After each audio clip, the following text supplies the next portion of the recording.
Dans l'actualité également, le face-à-face qui se poursuit en Birmanie. Les manifestants étaient encore ce mercredi des dizaines de milliers dans les rues. Contrairement à la journée d'hier, la police est restée en retrait. Carole Issou, bonjour, vous êtes notre correspondante dans la région. Il n'y a donc pas eu d'affrontement majeur ce mercredi. Oui, la police, vous dites, est restée en retrait. Non seulement ça, mais on a assisté à des scènes étonnantes. On a vu à plusieurs endroits des officiers de police sympathiser avec les manifestants, ouvrir les barrières, marcher avec eux. Ça s'est passé à Rangoon, ça s'est passé également dans l'État Kaya à l'est.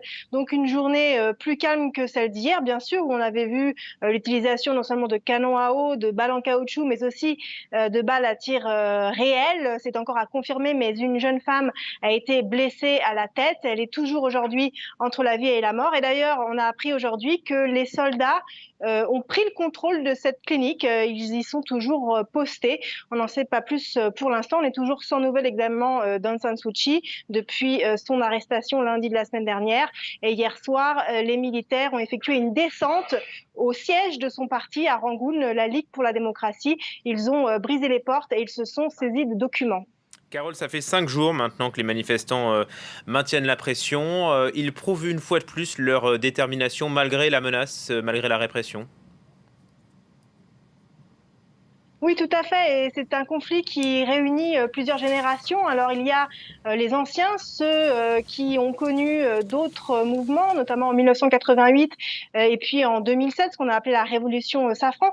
Ce sont eux peut-être qui ont plus conscience des risques, puisqu'en 1988, on sait qu'au moins 3000 personnes sont mortes sous les balles de la police. Et puis, il y a aussi la jeune génération, dans une ambiance beaucoup plus festive, beaucoup plus créative, inspirée sans aucun doute de ses voisins sud-est asiatiques. On pense aux Hongkongais et aux Thaïlandais, avec plusieurs techniques de manifestation qu'on retrouve, notamment le fameux soyez comme de l'eau, qui consiste à bouger très vite d'un endroit à l'autre pour disperser les effectifs policiers. Une grande créativité dans la façon d'utiliser les réseaux sociaux également. Des jeunes birmanes aujourd'hui ont défilé en robe de bal, en princesse Disney. Donc voilà, beaucoup de créativité, beaucoup de bonne humeur dans toutes les générations, et en tout cas un mouvement qui n'est pas prêt d'abandonner.